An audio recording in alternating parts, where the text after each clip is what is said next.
റഷ്യയിലെ വ്യോമത്താവളത്തിന് നേരെ ഉക്രൈൻ നടത്തിയ ഡ്രോൺ ആക്രമണത്തിന് തിരിച്ചടിയായി വമ്പൻ ആക്രമണ പരമ്പരയാണിപ്പോൾ ഉക്രൈനിൽ നടക്കുന്നത്. 3 വർഷത്തെ യുദ്ധത്തിലെ ഏറ്റവും വലിയ രാത്രികാല ഡ്രോൺ ബോംബ് ആക്രമണമാണ് കഴിഞ്ഞ ദിവസം നടന്നത്. റഷ്യ ഉക്രൈനിലേക്ക് ഏകദേശം 500 ഡ്രോണുകൾ വിക്ഷേപിച്ചുവെന്നാണ് ഉക്രൈൻ വ്യോമസേന തന്നെ പറഞ്ഞത്. ഉക്രൈൻ്റെ നല്ലൊരു ഭാഗവും കൈവശപ്പെടുത്തിയ റഷ്യ ഇനി പൂർണ്ണമായും ഉക്രൈനെ പിടിച്ചെടുക്കുമെന്ന ഭയത്താൽ ഉക്രൈൻ സൈനികരും വലിയ ആശങ്കയിലാണുള്ളത്. ഉക്രൈനെതിരെ നശീകരണ ശേഷിയുള്ള ആയുധങ്ങൾ പ്രയോഗിക്കാൻ റഷ്യ തയ്യാറായേക്കും എന്നാണ് ഇപ്പോൾ പുറത്തുവരുന്ന വിവരം. ലോകത്തിലെന്നും ഏറ്റവും കൂടുതൽ ആണവായുധ ശേഖരമുള്ള രാജ്യമാണ് റഷ്യ.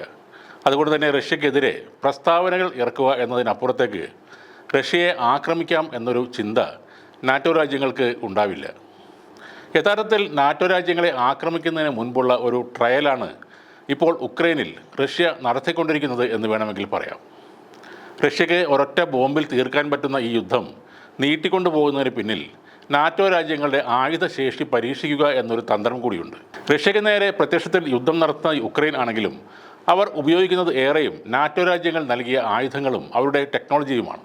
അതുകൊണ്ട് തന്നെ ഇതിൻ്റെ എല്ലാം കരുത്ത് എത്രത്തോളമാണ് ഉള്ളത് എന്ന് റഷ്യക്കിപ്പോൾ ഏതാണ്ട് മനസ്സിലായി കഴിഞ്ഞു.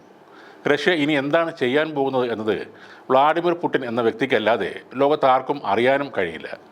ജർമ്മനി ഇപ്പോൾ തന്നെ ബങ്കറുകൾ നിർമ്മിച്ചു തുടങ്ങിയിട്ടുണ്ട്. ബ്രിട്ടനും പ്രതിരോധ സംവിധാനങ്ങൾക്കാണ് മുൻതൂക്കം നൽകുന്നത്. ഉക്രൈൻ പ്രസിഡന്റ് വ്ളാഡിമിർ സെലൻസ്കി ഏത് നിമിഷവും കൊല്ലപ്പെടുമെന്നതാണ് നിലവിലെ അവസ്ഥ. നാറ്റോ നൽകുന്ന പ്രൊട്ടക്ഷനിൽ ഇപ്പോഴും ബങ്കറിൽ കഴിയുന്ന സെലൻസ്കിയുടെ ജീവന് കാര്യമായ ഉറപ്പൊന്നും ഇല്ലെന്ന് അമേരിക്കയാണ് ആദ്യം മനസ്സിലാക്കിയത്. നാറ്റോ നടത്തുന്ന ഇടപെടലുകളിൽ അമേരിക്കയ്ക്ക് ബന്ധമില്ലെന്ന് ട്രംപിന് തുറന്ന് പറയേണ്ടി വന്നതും റഷ്യയെ ഭയമുള്ളത് കൊണ്ട് തന്നെയാണ്. അതേസമയം ഇറാനുമായി ശക്തമായ സഹകരണത്തിനാണ് റഷ്യ ഇപ്പോൾ തുടക്കം കുറിച്ചിരിക്കുന്നത്. ഉത്തര കൊറിയയിൽ നിന്നും പതിവ് ട്രെയിൻ സർവീസ് തുടങ്ങാനും പുടിൻ നിർദ്ദേശം നൽകിയിട്ടുണ്ട്. ഇത് രണ്ടും മേഖലയിലെ സൈനിക നീക്കങ്ങൾക്ക് വേഗത പകരും. ഇതിനിടെ ഇറാൻ്റെ പ്രഖ്യാപിത ശത്രുവായ ഇസ്രയേലും ഇപ്പോൾ റഷ്യയുടെ ശത്രു പട്ടികയിൽ ഇടം പിടിച്ചു കഴിഞ്ഞു. ഇസ്രയേൽ ചെയ്ത ഒരു തെറ്റിനെ വലിയ വില നൽകേണ്ട അവസ്ഥയാണ് ഇപ്പോൾ ഉള്ളത്.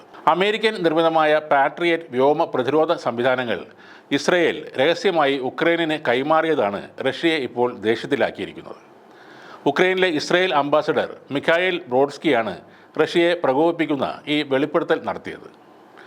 അതോടെ മാനുഷിക സഹായം മാത്രമാണ് ഉക്രൈന് നൽകുന്നതെന്ന ഇസ്രയേൽ വാദം പൊളിയുകയാണ്.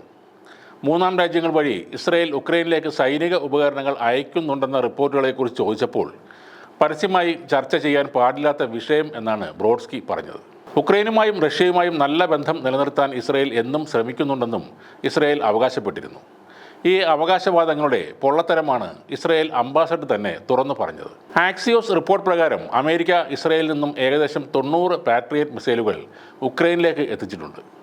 പാട്രിയറ്റ് മിസൈലുകൾ ഉക്രൈനിലേക്ക് മാറ്റാനുള്ള ഇസ്രയേലിൻ്റെ ഏതൊരു തീരുമാനവും വലിയ പ്രത്യാഘാതങ്ങൾ സൃഷ്ടിക്കുമെന്നാണ് റഷ്യ മുന്നറിയിപ്പ് നൽകിയിരിക്കുന്നത്. റഷ്യയുടെ ലക്ഷ്യങ്ങൾ തടയാൻ ലോകത്തിലെ ഏതൊക്കെ വൻ ശക്തികൾ ഒന്നിച്ചാലും നടക്കില്ലെന്നുമാണ് റഷ്യ വെല്ലുവിളിച്ചിരിക്കുന്നത്.